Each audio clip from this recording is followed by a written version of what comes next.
नमस्कार, आप देख रहे हैं जी कचहरी। आपके साथ मैं हूं प्रत्युष खरे। 7 समंदर पार चल रहा बारूदी खेल अब आपकी और हमारी रसोई तक पहुंच गया है।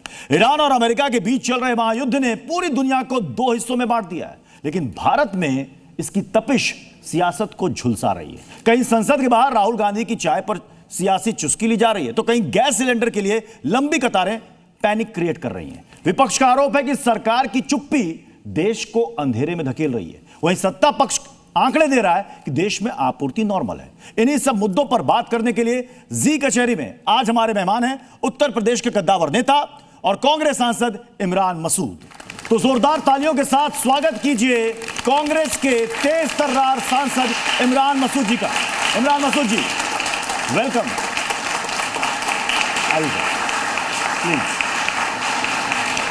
तो इससे पहले कि कचहरी में हम मुकदमे में आगे बढ़े, उससे पहले जज साहब एक छोटी सी रिपोर्ट हम दिखाना चाहते हैं, अगर आपकी अनुमति हो तो। इजाजत, प्लीज प्ले करें। मिडिल ईस्ट में गिरती मिसाइलें केवल इमारतों को नहीं बल्कि ग्लोबल इकोनॉमी को ध्वस्त कर रही है।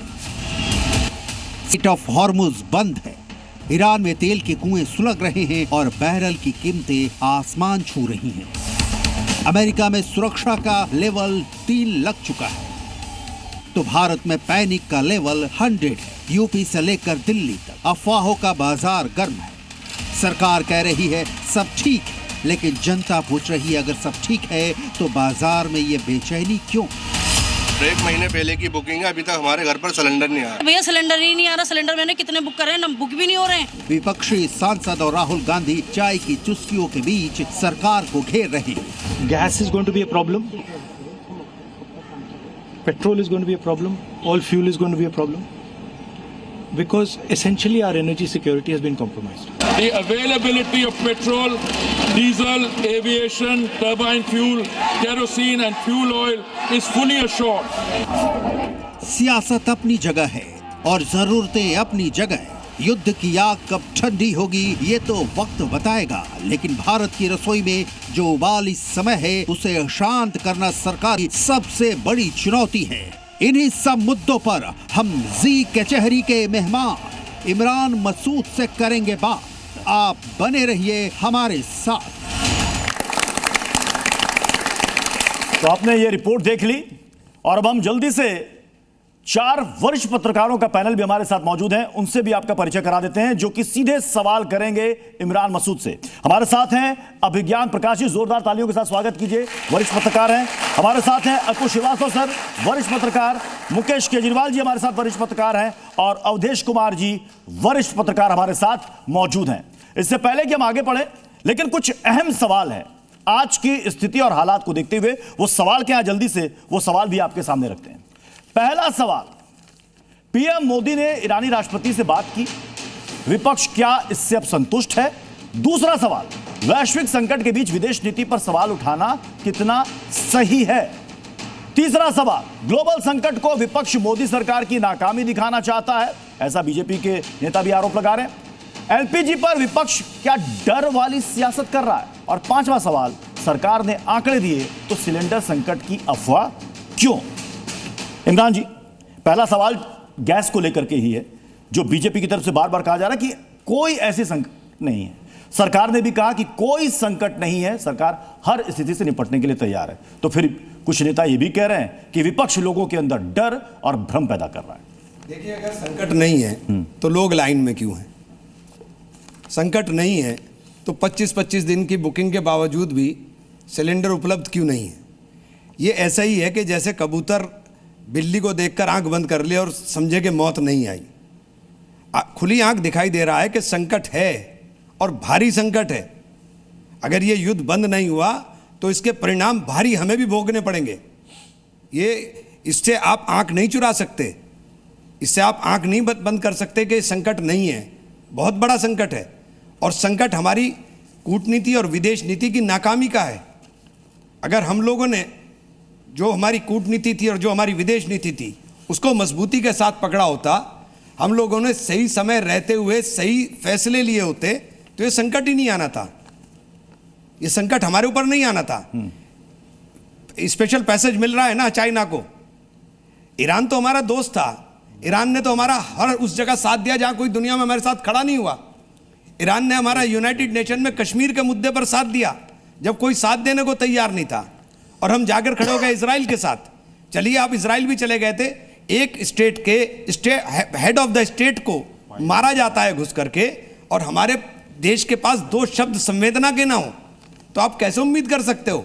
दो शब्द उनके घर में घुसकर उनको मारा गया, तो आपके पास दो शब्द, आपका दोस्त मुल्क, उसमें दो शब्द संवेदना के प्रधानमंत्री की तरफ से जाने चाहिए थे, नहीं गए। अब बात कर रहे हैं प्रधानमंत्री, अब जाग रहे हैं, अब जागने से क्या होगा? तो पीएम ने जो बात की है वहां के राष्ट्रपति उसका नतीजा क्या हुआ? उससे क्या आप संतुष्ट नहीं? जीरो। बताइए नतीजा क्या हुआ? जीरो। नैरेटिव बना रहे हैं आप कि साहब हमें पैसेज मिल जाएगा, हमारे भारत का झंडा लगा हुआ जहाज निकल जाएगा। नहीं, ईरानी मीडिया साफ साफ मना कर रहा है, नहीं। अभी आप उठाकर देखिए, आप झूठा नैरेटिव देश के अंदर क्यों बना रहे हैं, कोशिश कर रहे हैं? अपनी नाकामी को झूठ के सहारे आप ढक नहीं सकते। अच्छा, आपने कहा कि लोग लाइन में लगे हुए हैं, कई जगह से तस्वीरें सामने आ रही हैं, लेकिन यह भी एक सच्चाई है, कई जगहों पर जमाखोरी हो रही है, जहां पर एक्शन भी लिया गया है। हापुड़ में कई 35 से ज्यादा सिलेंडर मिले हैं जिसे जब्त किया गया है।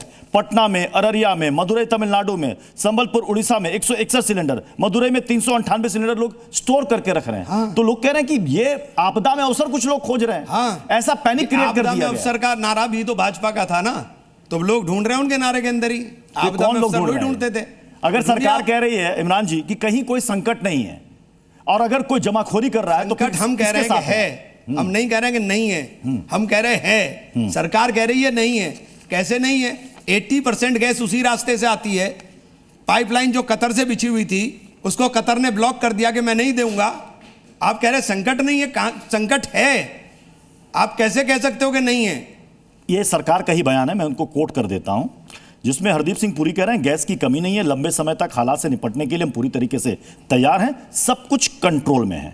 हमने अल्टरनेटिव भी हमने खोजे हैं, अमेरिका, रूस, नॉर्वे, कनाडा, अल्जीरिया से भी हम खरीद रहे हैं, और नेचुरल गैस को प्राथमिकता के आधार पर हमने व्यवस्थित किया है। 28% प्रतिदिन का इजाफा हमने बढ़ा दिया है अपने रिसोर्सेज से। लाएंगे कहां से आप? ये कब तक बेवकूफ बनाएंगे? ये नहीं चल पाएगा। ये सब चीजें खुल रही हैं। अमेरिका से गैस लाना हिंदुस्तान इतना आसान है, 50% भाड़ा बढ़ जाएगा, इतना आसान है। सब चीजें इतनी इजी नहीं है जितना ये बोल रहे हैं। पार्लियामेंट में जब राहुल जी बोलने खड़े हुए, उन्होंने एक पेपर दिखाया था सिर्फ, उसके बाद सरकार एकदम भाग गई, हंगामा शुरू, राहुल जी को बोलने भी नहीं देंगे। जी, यानी कि आप कह रहे हैं कि जो इस वक्त स्थिति है सरकार उसको छिपा रही है। मैं चाहूंगा कि सर अब इधर से सवाल शुरू हो। अब ज्ञान सर, सबसे पहले चूंकि इशू फॉरेन पॉलिसी का है, आप लोग नीतिगत तौर पर फॉरेन पॉलिसी को क्रिटिसाइज कर रहे हैं। मैं बहुत सारे उदाहरण दे सकता हूं कांग्रेस के जमाने में कि आप लोगों ने कैसे मिसहैंडल किया।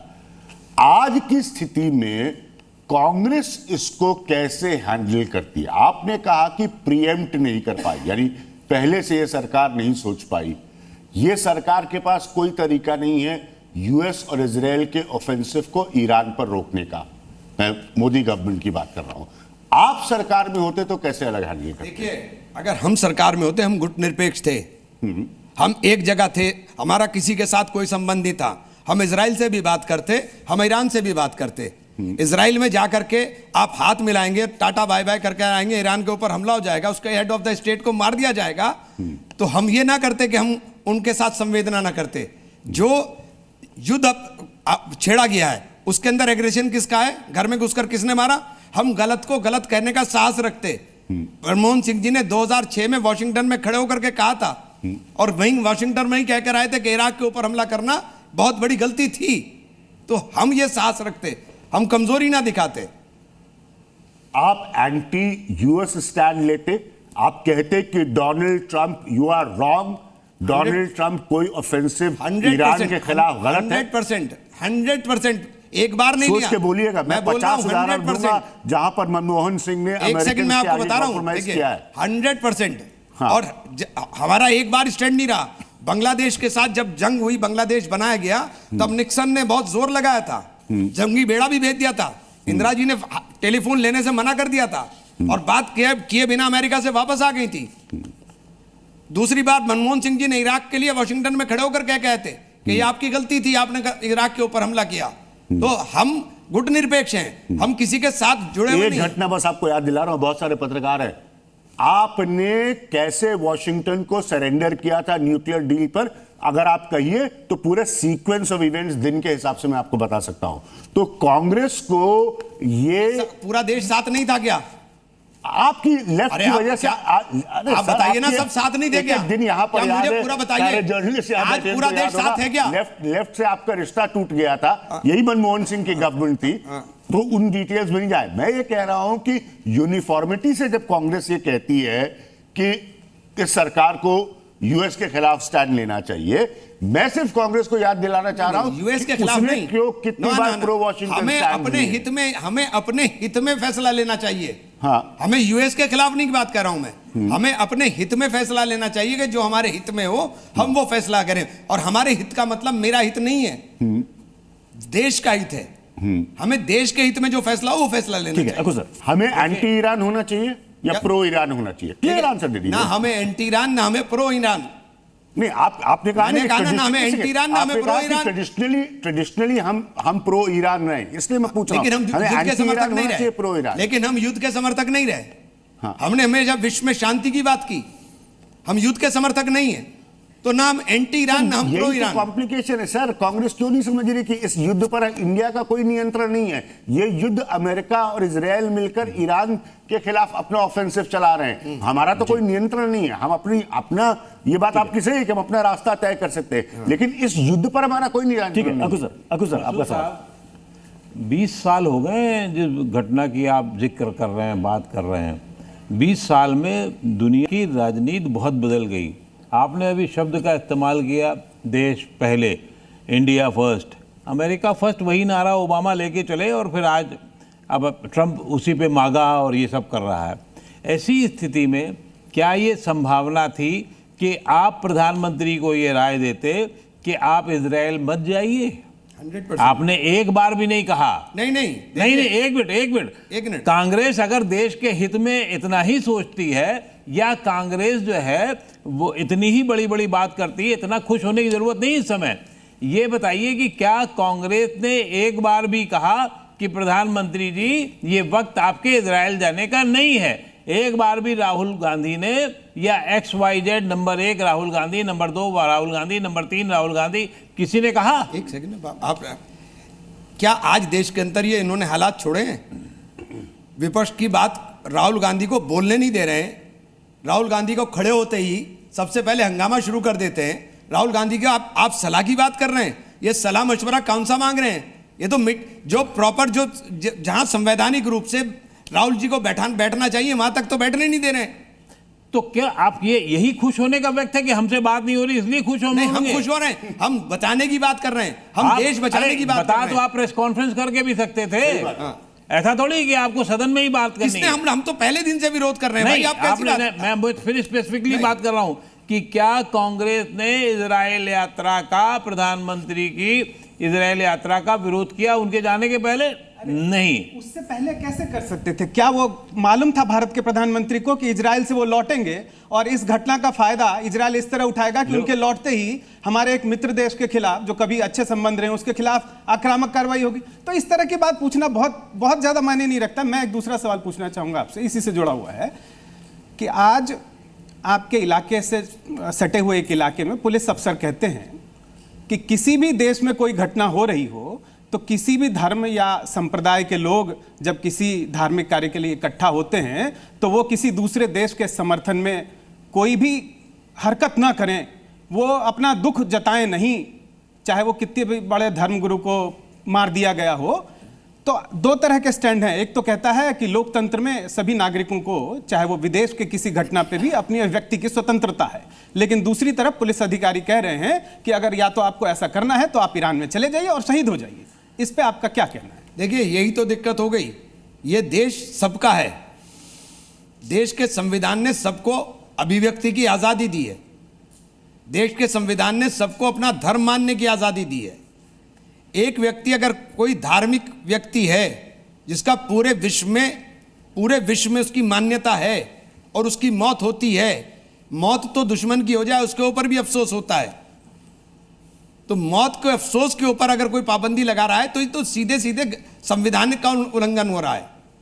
ये तो आपकी संवैधानिक अधिकार है कि लेकिन मैं उसको इस रूप में नहीं देखता हूं कि आप उसके लिए जुलूस निकालें, आप उसके लिए करें, उसकी जरूरत नहीं है। तो इमरान साहब, जो जुलूस निकला है उस पर आप क्या कहेंगे? बेहतर नहीं है, क्यों निकाल रहे हैं? उससे कुछ हमें हासिल थोड़ी ना हो रहा है। क्यों निकाल रहे हैं? आप अपना इमाम बाड़े में बैठिए, मस्जिद में बैठिए, फातिहा करिए, खत्म कर दीजिए। नहीं, वो जो जुलूस निकाल रहे हैं वो कह रहे हैं कि हमारी धर्म का, हमारी आस्था का सवाल है। अरे भाई, आस्था कोई जुलूस निकाल के थोड़ी होती है। मैं भी तो मुसलमान हूं, मुझे भी बेइंतहा अफसोस है। मैं भी सबसे पहला आदमी हूं जिसने ईरान के ऊपर हमले के ऊपर बयान दिया था। मैं सबसे पहला मेंबर ऑफ पार्लियामेंट था जो ईरानी कल्चरल सेंटर गया था। तो अफसोस है, लेकिन अफसोस को आप सड़क के ऊपर जुलूस निकाल करके या अननेसेसरी कोई माहौल को टेंस करके उससे कुछ हासिल नहीं होगा, उससे आपको नुकसान होगा। क्यों कर रहे हैं आप?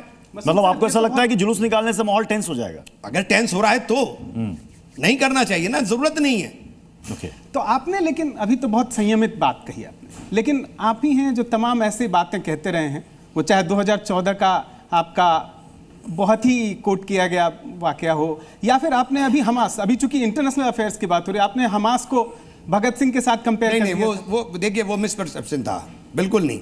हमास का और उसका मैंने कहा था कि जहां जहां मुक्ति आंदोलन हुए और जो लोग अपनी जमीनों के लिए लड़े, वो जब जिनके साथ लड़ते थे उनकी नजर में उनकी वैल्यू दूसरी रहती थी।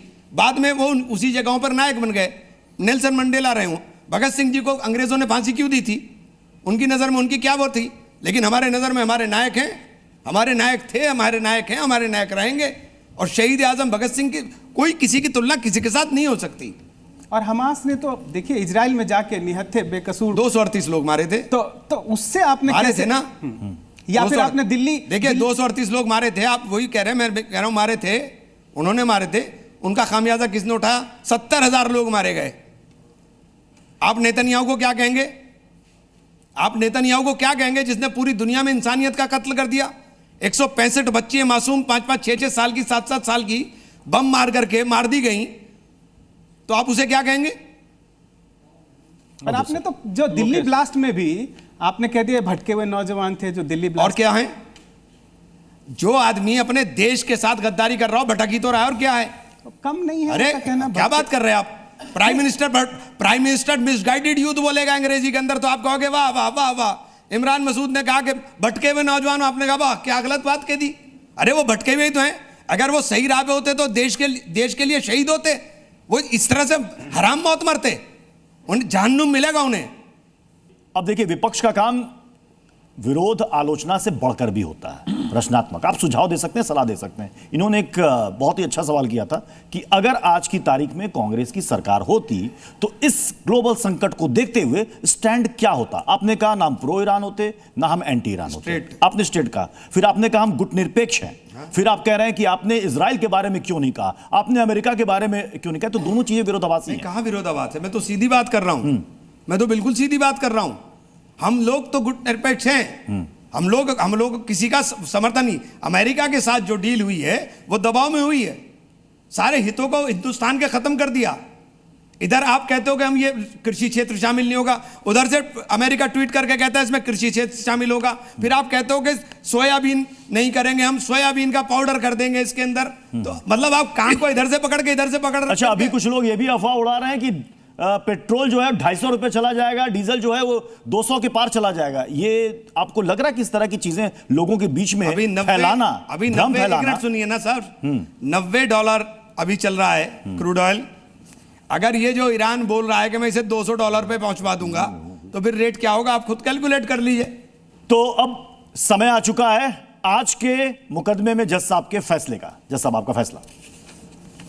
तमाम मुद्दों पे सभी महानुभावों के तर्कों को सुनने और उसका विश्लेषण करने के उपरांत मैं इस निष्कर्ष पर पहुंचता हूं कि अमेरिका, इजराइल और ईरान के बीच चल रहे युद्ध का असर दुनिया पर पड़ रहा है। स्ट्रेट ऑफ हॉर्मुज़ बंद होने से दुनिया भर की क्रूड सप्लाई पर असर पड़ा है। भारत के भी कई बड़े शहरों में लंबी लंबी कतारें दिख रही हैं, लेकिन अभी देश में एलपीजी सप्लाई पर उतना असर नहीं पड़ रहा है। लोग घबराहट में आकर ज़रूर सिलेंडर के लिए लाइन लगा रहे हैं, लेकिन अभी जो बड़ी ज़रूरत है वो कालाबाजारी और जमाखोरी को रोकने की है। बहुत बहुत शुक्रिया इमरान मसूद साहब। तमाम सवालों का जवाब देने के लिए। तो आज कचहरी में बस इतना ही, फिर मुलाकात होगी एक नए मेहमान के साथ, कुछ और नए मुद्दों के साथ। आप देखते रहिए जी न्यूज़।